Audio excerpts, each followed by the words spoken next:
Hi மக்களே! அண்ணாமலை குடும்பம் serial June 19, 2026 என்னென்ன நடந்துச்சுன்னு பார்க்கலாம். அதுக்கு முன்னாடி நம்ம channel Tamil serial talk subscribe like பண்ணிக்கோங்க. பெல் ஐகானை கிளிக் பண்ணிக்கோங்க. ஹை பட்டன் தட்டி விட்டுருங்க. லீலாவதி சொல்றாங்க வெண்ணிலா கிட்ட, கடவுள் உனக்கும் வருணுக்கு தான் முடிச்சு போட்டு வச்சிருக்காரு. அதனால தான் உங்க கல்யாணம் நடந்திருக்கு. இது உங்களோட சோதனை காலம்.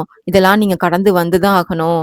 இதெல்லாம் நீ எல்லாத்தையும் யோசிச்சுக்கிட்டு எல்லா பழியும் உன் மேல தூக்கி போட்டுக்காதம்மா அப்படின்னு சொல்லிட்டு வெண்ணிலாவ எல்லாரும் கொஞ்சம் தனியா விடுங்க அப்படின்னு சொல்றாங்க. இவங்கெல்லாம் பேசிட்டு இருக்கத தூரத்துல இருந்து பார்த்துட்டு இருக்கான் உத்தமன். ஒரே ஃபோன் கால்ல இந்த வான்மதி இந்த குடும்பத்தையே கதற விட்டாலே சரியான ஆளுதான் அவ அப்படின்னு யோசிச்சுட்டு இருக்கான். கௌதம் வருண் ரூம் கதவை தட்டிக்கிட்டே இருக்கான். வருண் திறக்காதனால அங்க அண்ணாமலை வராங்க.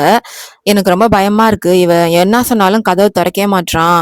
என்ன பண்றதுனே தெரியல சித்தி அப்படின்னு சொல்லும் போது, அவன் அப்படி ஒன்றும் முட்டாள்தனமா எதுவும் பண்ண மாட்டான். அவன் மேல எனக்கு நம்பிக்கை இருக்கு. நம்ம அவனுக்கு கொஞ்சம் ஸ்பேஸ் கொடுப்போம். அவன் ஒன்றும் பண்ணிக்க மாட்டான். நீ வா கௌதம் அப்படின்னு சொல்லி அண்ணாமலை கூப்பிட்டு போறாங்க கௌதம.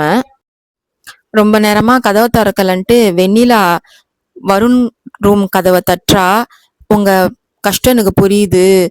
எனக்கு உங்க நிலைமை எனக்கு புரிஞ்சுக்க முடியுது. அதனால நீங்க இப்படி சாப்பிடாம இருந்தா உடம்பு என்ன ஆகுறது? வாங்க வருண், வந்து சாப்பிடுங்க வருண் அப்படின்னு கூப்பிடுறா. அவன் எதுக்குமே ரெஸ்பான்ஸ் பண்ணாம காதை பொத்திக்கிட்டு ரூம்குள்ளே இருக்கான்.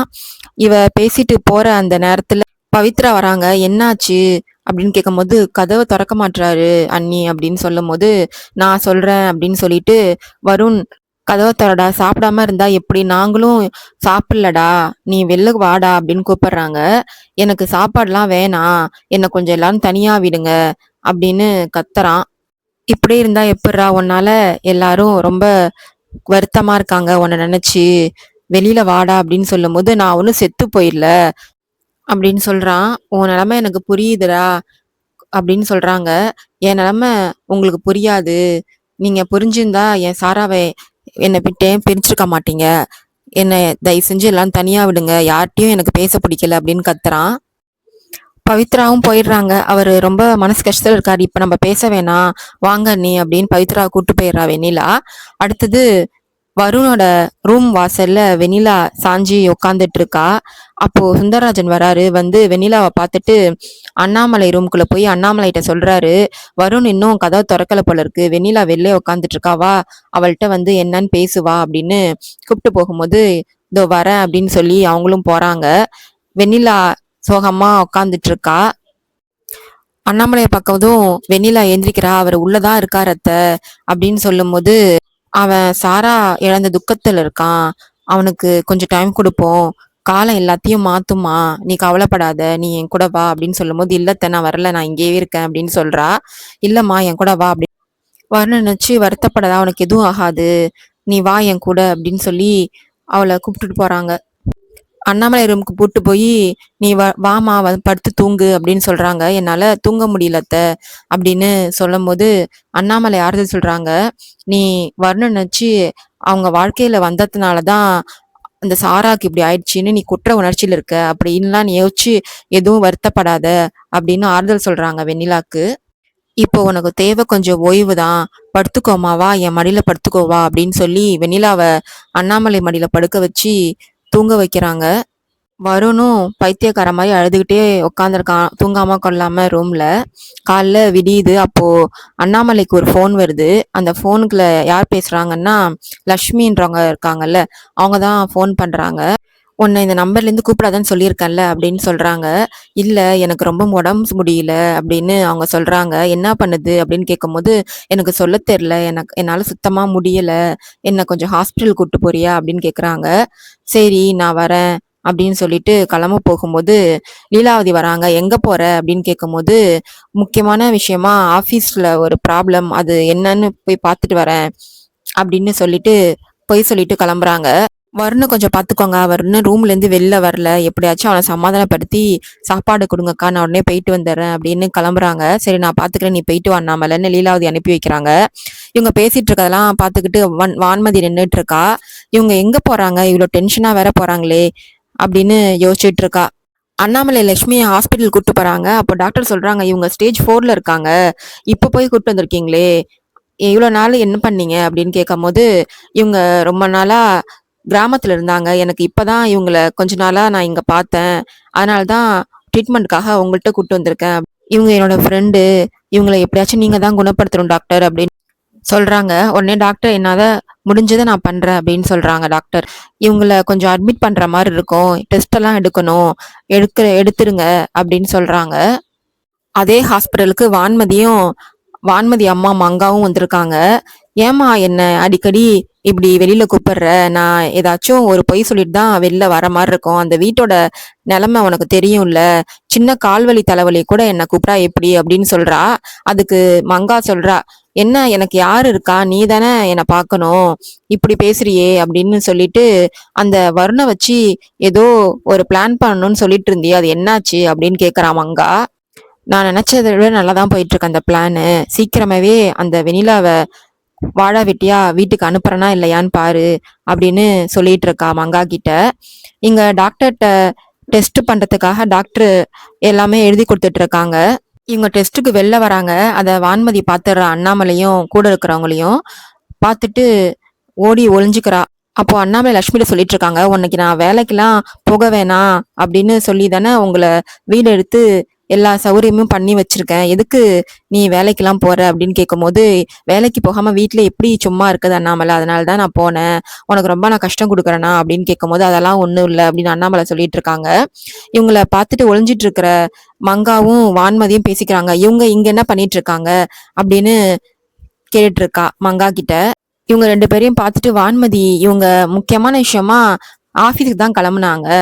இங்க என்ன பண்ணிட்டு இருக்காங்க அப்படின்னு பேசிட்டு இருக்கும்போது அவங்கள யாருன்னு கேக்குறா மங்கா. இவங்க கௌதம் ஆபீஸ்ல வேலை செய்யறவங்க. அவங்க கூட எதுக்கு இவங்க வந்திருக்காங்கன்னு தெரியல அப்படின்னு சொல்லிட்டு இருக்கும்போது, அவங்களுக்குள்ள ஏதாச்சும் இருக்கும், நீ ஏதாச்சும் என்ன ஏதுன்னு நோண்டி பாரு அப்படின்னு மங்கா ஐடியா கொடுக்குறா வான்மதிக்கு. உடனே வான்மதி அண்ணாமலைக்கு ஃபோன் பண்றா. எங்கத்த இருக்கீங்கன்னு கேட்கும்போது, நான் எங்க இருந்தா உனக்கு என்ன அப்படின்னு கேக்குறாங்க. அதுக்கு வான்மதி, இல்ல நான் சும்மா தான் ஃபோன் பண்ணேன், வருண் ரூம்ல இருந்து வெளியே வரமாட்டேங்கிறாரு அப்படின்னு சொல்லும்போது, எதுவா இருந்தாலும் நான் பாத்துக்கிறேன் அப்படின்னு சொல்றாங்க. என்ன விஷயம்னு கேட்கும்போது, நான் சும்மா தான் ஃபோன் பண்ணேன் அப்படின்னு சொல்றா. சரி, நான் முக்கியமான மீட்டிங்ல இருக்கேன், அப்புறம் கால் பண்றேன்னு கட் பண்றாங்க. இவங்க கட் பண்ணதுக்கு அப்புறம் உள்ள டெஸ்ட் பண்றதுக்கு கூட்டு போறாங்க.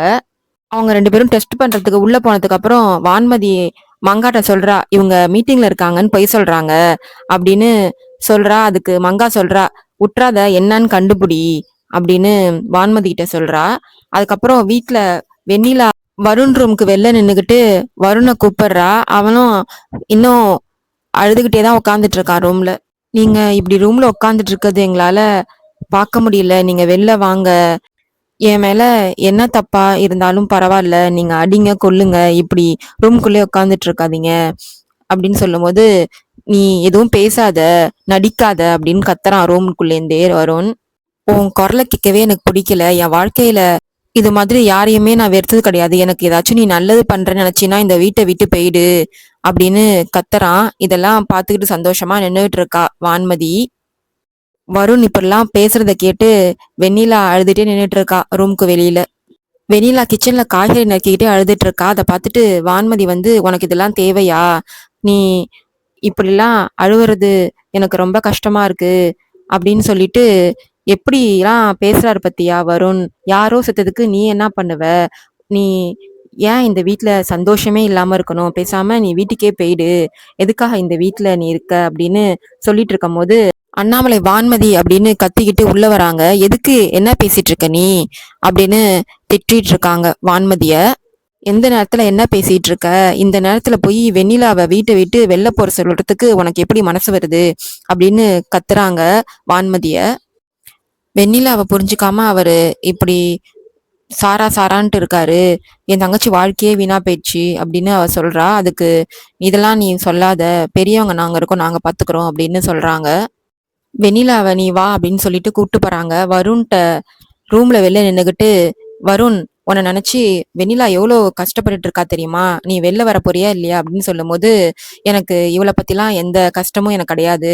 எனக்கு சாரா எல்லாவுமா இருந்தா, அவ இல்லாது எனக்கு ரொம்ப கஷ்டமா இருக்கு. என்னை எல்லாரும் கொஞ்சம் தனியா விடுங்க அப்படின்னு அவன் கத்துறான். எனக்கு பிடிச்ச வாழ்க்கைய தான் வாழ விடாம பண்ணிட்டா. என்ன கொஞ்சம் தனியாவாச்சும் இருக்க விடுங்கம்மா அப்படின்னு அவன் சொல்றான். அதுக்கு கௌதம் டென்ஷன் ஆகி, "டேய் என்னடா நினைச்சிட்டு பேசிட்டு இருக்க அம்மா கிட்ட?" அப்படின்னு கேட்கும்போது, "டேய் கௌதம் உனக்கு இதெல்லாம் புரியாதுடா. நீ காதலிச்ச பொண்ணையே வேணான்னு விட்டு வந்தவன் நீ. உனக்கு இதெல்லாம் தெரியாது." அப்படின்னு சொல்றான். உடனே வான்மதி பாத்தீங்களா அத்தை எப்படி பேசுறாருன்னு அப்படின்னு சொல்றா. அதுக்கு அண்ணாமலை சொல்றாங்க, "என் புள்ளைய எப்படி இதுல இருந்து மீட்டு கொண்டு வரணும்னு எனக்கு தெரியும்." அப்படின்னு சொல்றாங்க. எல்லாரும் போய் அவங்கவுங்க வேலைய பாருங்க அப்படின்னு சொல்றாங்க. அங்க நிக்கிற லீலாவதிய பார்த்து, "அக்கா கூட்டிட்டு போங்க அக்கா" அப்படின்னு சொல்றாங்க. அவங்களும் கூட்டிட்டு போறாங்க அவங்களெல்லாம். உடனே, "வெண்ணிலாட்ட நீ எதுக்கும் கவலைப்படாத வெண்ணிலா" அப்படின்னு ஆறுதல் சொல்றாங்க. உடனே போய் ஃபோன் பண்றா அந்த சாராவுக்கு வான்மதி. "என்ன நடந்துட்டு இருக்கு?" அப்படின்னு கேட்கும்போது, "எல்லாமே நம்ம நினைச்சதுல தான் போயிட்டு இருக்கு. நீ செத்து போயிட்ட இந்த நியூஸ கேட்டதுலேருந்து ரூம்குள்ள இருந்துட்டு சோறு தண்ணி இல்லாம கிடக்குறான். நாங்க யார் கூப்பிட்டாலும் யாரும் வராதீங்க. எல்லாரும் நீங்க தான் என்கிட்டேருந்து சாராவ பிரிச்சுட்டீங்க. அதனால யார்ட்டயும் பேச விரும்பலன்ட்டு ரூம்குள்ளேயே கிடக்குறான்." அப்படின்னு சொல்லும்போது, "எனக்கு தெரியும் அவனுக்கு என் மேல பாசம் அதிகம்." அப்படின்னு சொல்றா அந்த சாரா. அண்ணாமலையும் வெண்ணிலாவும் தான் வருண என்கிட்டேருந்து பிரிச்சுட்டாங்க அப்படின்னு சொல்றா. "நான் சொல்ற வரைக்கும் இந்த கேமை இப்படியே ஆடலாம். நான் எப்ப முடிக்கணும்னு சொல்லும்போதே முடிச்சுக்கலாம். அது வரைக்கும் அமைதியா இரு." அப்படின்னு சொல்றா வான்மதி அந்த சாரா கிட்ட. உடனே, "உங்க அம்மாவ கொஞ்சம் சேஃபா இருக்க சொல்லு." அப்படின்னு சொல்லும்போது, "நான் ஃபோன் பண்றேன் அப்புறமா." அப்படின்னு சொல்றா. "சரி எதுவா இருந்தாலும் எனக்கு ஃபோன் பண்ணி அப்டேட் பண்ணு." அப்படின்னு அந்த சாரா சொல்றா. "நீ மாட்டிக்காத." அப்படின்னு சொல்லும்போது, "நான்லாம் யார்ட்டயும் மாட்டிக்க மாட்டேன். என் மேல யாருக்கும் சந்தேகம் வரல." அப்படின்னு சொல்லிட்டு ஃபோன் கட் பண்றா. அதோட இந்த எபிசோடு முடியுது. பாய் மக்களே.